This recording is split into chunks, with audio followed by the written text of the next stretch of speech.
Well, hey guys, welcome back to Waters Family Homestead.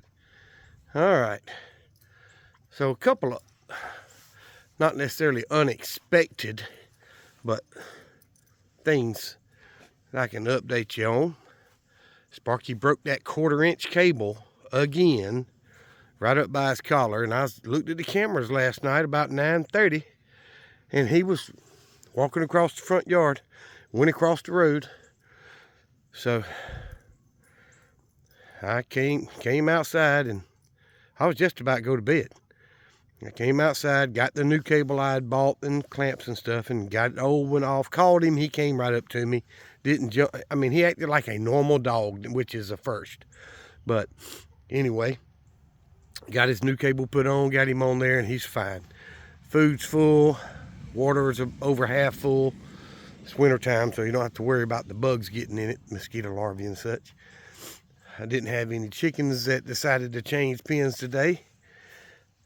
I want to figure out which ones aren't laying colored eggs, which ones are laying colored eggs, and put them in with Sue, and then move the rest of them over there with Sunny and the White Knight. But I've got 2 in the middle pen and 1 in the last pen that is laying a blue or green egg. I've only got 1 laying blue, and it's in the middle pen there with Sunny. But I do want to figure out which one it is and get it in there with Sue. Have all the colored Easter eggs. I get 6. If they're all laying, I get 6 a day. And I got 6 today. So I haven't counted the total. It's somewhere around 14. But I got 6 colored eggs. 5 different shades of green and a blue one. So I'm going to figure that out one day when the weather's nice and I'm outside on the weekend or something. But here's the other unexpected thing. Yesterday, this Friday evening, so Thursday morning, I cranked the truck, and it wasn't that cold, so I didn't have to crank it ahead and let it warm up, which I tend to do if it's really, really cold. But anyway, I cranked the truck, got ready to leave for work, and it started making a loud grinding noise, like. So, didn't know what it was while I was on my way to work, not what I was here in the yard. I got to work, started checking, and it sounded like it was coming from over here. And there's the old smog control down there that's not even hooked up.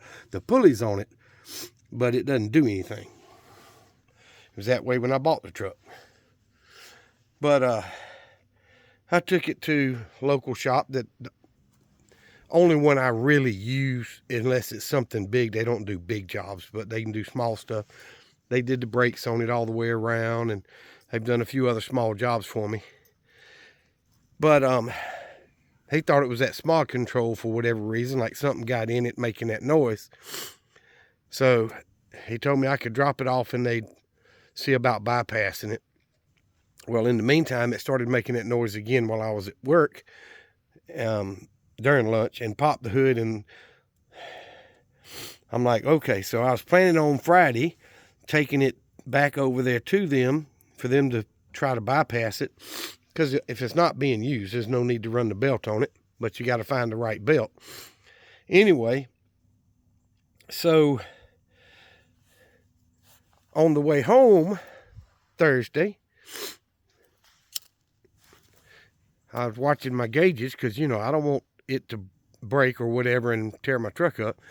My alternator gauge dropped really low and the light came on, and then it went back up and the light went out, and then a mile or 2 down the road it went back down and it stayed down. So I'm like, okay, well, pretty sure that means the alternator's what was going out.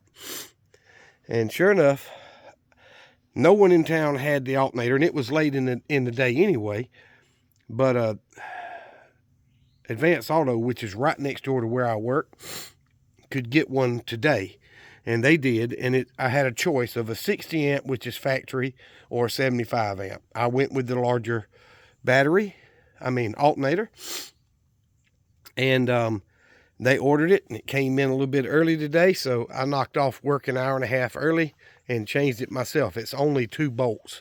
The worst part actually was the wires. You see, I got one wire nutted because I did the crimp with it, and the crimp pulled out, and we didn't have any more heat shrink that size, so I'll put a crimp on it and heat shrink it when we get some more in at work. But the other two are crimped and heat shrinked, but it's working fine. When I rev the motor at idle, the gauge will move up a little bit, and then when I let go and it idles, it drops back down just a little bit. It's still putting out good voltage. So there's another $150, which ain't bad really for, an alternator, but it cost me an hour and a half of time and labor just to change it.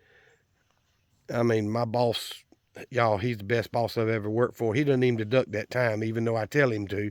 He goes, you let me worry about that. But so it's got a brand new alternator on it now. I need a new battery, but this one's still working, so I'm gonna leave it alone. And I noticed when I was looking, looks like I got a leak right down there somewhere. Something's oily right there, and I don't know what that is. I had valve cover gaskets done on it when I bought it, and of course new plugs and wires and all that good stuff. And the power steering pump had a leak, and that could be what that is. And I ended up having to put a new compressor on the air conditioning. Oh, I see that's got a little oily on it too. I may need to tighten that up. So it's got a new compressor. It's got a new power steering pump, which looks like it might need something else going on. I don't know. May have to replace it again. And when I bought it, the guy had just put a new radiator in it, and it doesn't have the fan shroud. Well, I ordered one, and I've got it in the house. But you got to take the fan clutch and stuff off down there in order to get that shroud on, and then put it back. And the weather just has not been accommodating for me to get that put on. But I do have it in the house. So I plan on doing that before it gets hot this summer, so it'll cool better. And I think I had tie rod ends and stuff put on the front of it when I bought it. Had new headlights put in. Let's see, what else did I do? Quite a bit of work to it. I spent more on getting work done on this truck than I did on buying the truck. So anyway, twice in 4+ years, I've had the solenoid not want to change and crank when I want to crank it. And I come out and jump between them two posts right there, and it'll crank right up. I've done that twice in over 4 years. I have the brand new solenoid in the console in the truck. They're not hard to change, and it's right there where you can get to it. So I'm not going to change it till it quits, but I've only had to do that twice, like I said, in over 4 years. So I've got it just in case I have to. I had the brakes completely redone all the way around. Had to replace one of the wheel calipers. Had wheel bearings done on it all the way around. And I've showed y'all before, it's dirty. I have not cleaned anything, but sorry, I had to pause it. I may have to do it again. I thought I was going to sneeze, but all right, I did. All right, so I built the console. It's got speakers in it, but I didn't even hook them up. And I built the middle console that lifts up. And my nephew does upholstery when he's not being a firefighter. And he did a whole new headliner in it for me. Redid the seat. The seat had 5 broke springs in it. He replaced the springs and the foam and put, the same fabric that the factory had on here. Made everything match. And then I had the windows tinted. My son took it to somebody for me and had the windows tinted on it. So it's been a good truck. I have spent a lot of money fixing it up, and I've got a little more to go. You see it's got 2 gas tanks. I put a brand new gas tank and fuel pump in the back. I thought he did the whole fuel pump assembly, but he did not, only the fuel pump. So I ended up 6 months ago or so and had that tank dropped and put a whole new fuel assembly in there so my gauge would work. And about 8 months, 10 months ago, somewhere like that, the front tank, the gauge quit working. And now it runs better on the back tank than it does the front. So I need to get the front tank dropped and put a new fuel assembly in there so my gauge will go back to working. Other than that, I don't know anything else that's actually wrong with the truck. But it does work. I mean, you can drive it on either tank. It just, the gauge doesn't work on the front. So, anywho, an unexpected $150 this week, but that's all right. It would have been probably $150 or more if I'd have paid somebody else to do it. So I'm pleased with it, and it works fine. So let me close my hood. So anyway, I've already given all the chickens their scratch and collected the eggs. I was talking about how I got 6 green and blue ones. Sparky, dealt with him last night, so he's good to go. And the chickens are getting ready to go to bed. So I did get the new camera in that had quit on me. It's the one I had out on the range. And I got the new camera in and got it hooked up. And got it connected to my Wi-Fi and all, so it's just like all the others. I can watch it from anywhere that I've got internet access. But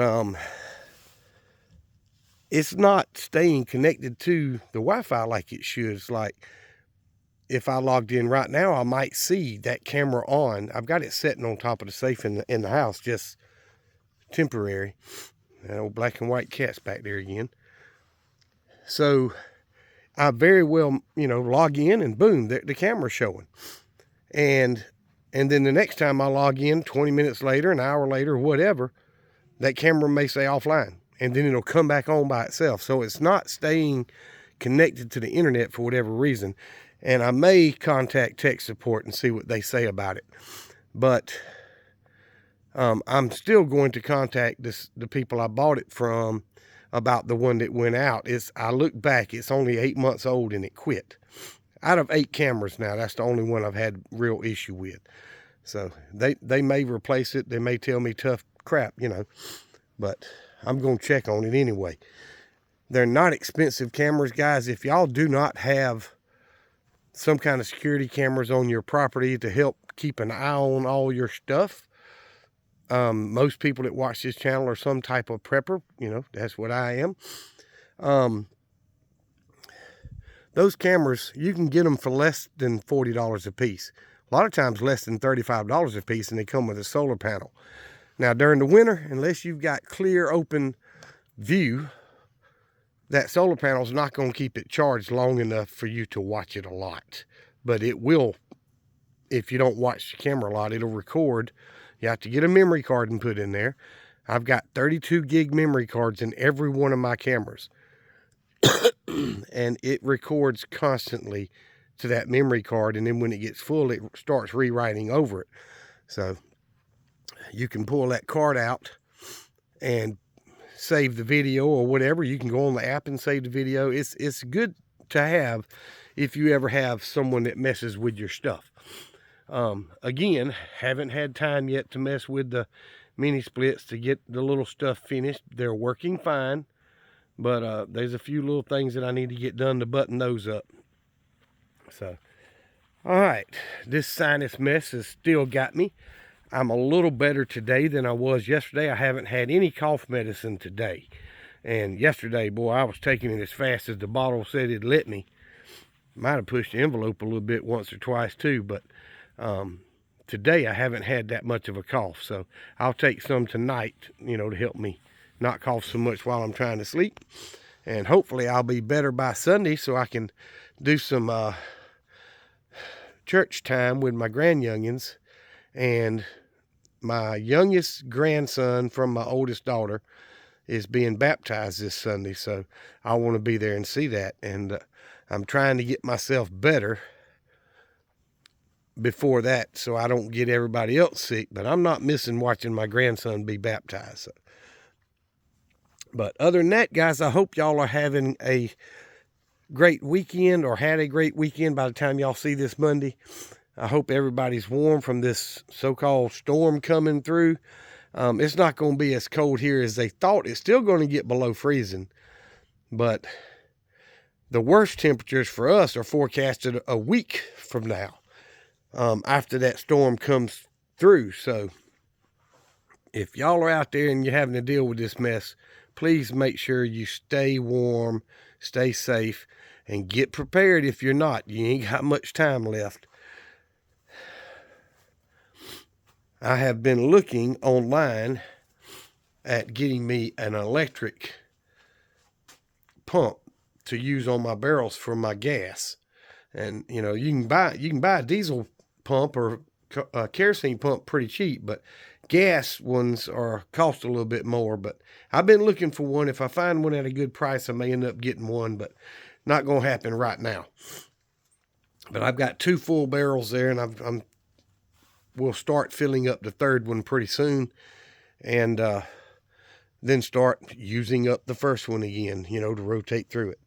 But guys, y'all need to be prepared. If you don't have fuel for your generator and all that good stuff, I've had that generator converted last year. It'll run on propane or gas. I've got 3 or 4 of the grill size propane tanks that are full. And I've got 70 gallons of gas stored right now, plus what my truck will hold. Both tanks hold 17 gallons apiece, and they're both full. I filled up yesterday. I don't want to have to worry about getting gas when the storm hits. And y'all need to get some and get it stored now, but make sure you rotate through it. And don't store it inside your house.